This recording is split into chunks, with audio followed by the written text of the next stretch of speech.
Alright guys, welcome back to Blind Strike Exotics. Today, my Sterling Lesser female just laid her eggs early in the morning on March 23rd. She was actually pretty much right on time. She shed on the 24th of February. Obviously February is a couple days short, so maybe she's a couple days early. But we have the egg box all set, ready to go here. And she's in the tub down here. Now she is typically one of the more feisty snakes I have. So hopefully she's not too angry at me.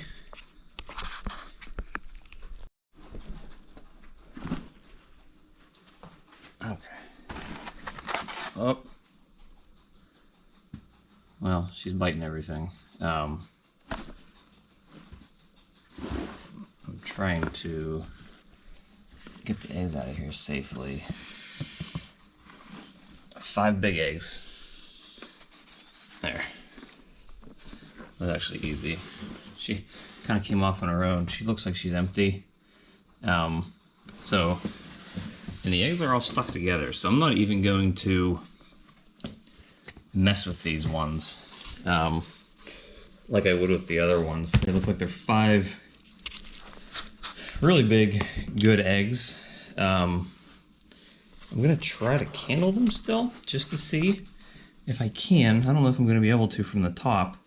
But yeah, they look like they're 5 big, good eggs. And this is her first season. So hopefully, they turn out to be solid eggs. Now she is a Sterling Lesser female. Sterling being super pastel cinnamon, and lesser, and hopefully you can still see me here in the dark. She was bred to a GHI Mojave cinnamon male. So, what I'm looking for out of this is super cinnamons. Everything's gonna have pastel. So I guess I'd be looking at like silver bullets. And then putting lesser GHI or Mojave into that, I could end up with all black snakes having super cinnamons, or all white snakes having Mojave lessers, so that's kind of neat. Let me turn off the camera light. All right. Yeah, looks like the embryo's on top there. Let's see it right on the side here. That one looks like it's probably right here on the side. That one's right on top. And that one looks like it might be on the side a little bit, but I think that should be okay. So I think all those eggs are actually good where they are. Let me get these lights back on so you can see again. All right, so her first year, she had 5 eggs.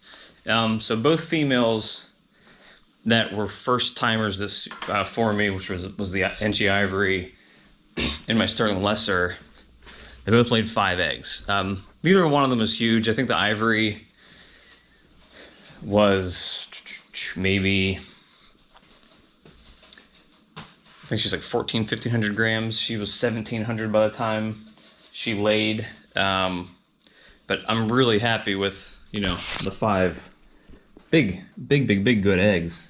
And she is a female who I absolutely love, and I am planning on, keeping her in my collection because, Sterling has a lot of uses for me, in the urban camo project, but she's just also a beautiful snake. She's, to me, sometimes, just having a snake that looks a little different, especially when you're kind of trying to show people the differences between all the different snakes, and having something a little different in the collection, something cool to show people. And she looks different than other Sterling Lessers I've seen, which kind of makes me wonder, if it's just kind of a just made a little farty noise. Just a difference in her genetic makeup. or if there's an extra gene at play in there, because she definitely has a lot less pattern than other ones I've seen. And then here on the egg box, I already had the tape set up on there, but again, you know, the information I've put is the day they were laid, when they're due, which clutch number it was, how many eggs are in there, you know, in the pairing. And then we will walk these guys over into the incubator and add them to the slowly growing collection in here. Now, this is, how many eggs is this? 10. I have 18 eggs in here now. In my first year, last year, I had, let me think, 3, I think I had, maybe this is the same I had last year already, you know, in the first season. And, you know, I had that one clutch that was a complete disaster, so I'm not really counting that as a clutch. It was just kind of a unfortunate happening. So I'm not really counting that as a clutch. So I'm kind of almost to, I think with the next ones that come out, I think I'm gonna be up and over where I was last year. So with it only being close to the end of March, and the fact that I still have a bunch of females that need to go, and several that I know are going to go, I'm gonna say it's a pretty successful year so far. So, you know, there's still a ton of work to do. I'm gonna have to clean this female out, you know, make sure she's doing okay. And the other ones ate so quick. Yeah, she's empty. Yeah, ooh. Oh, she got paper towel stuck in her face too.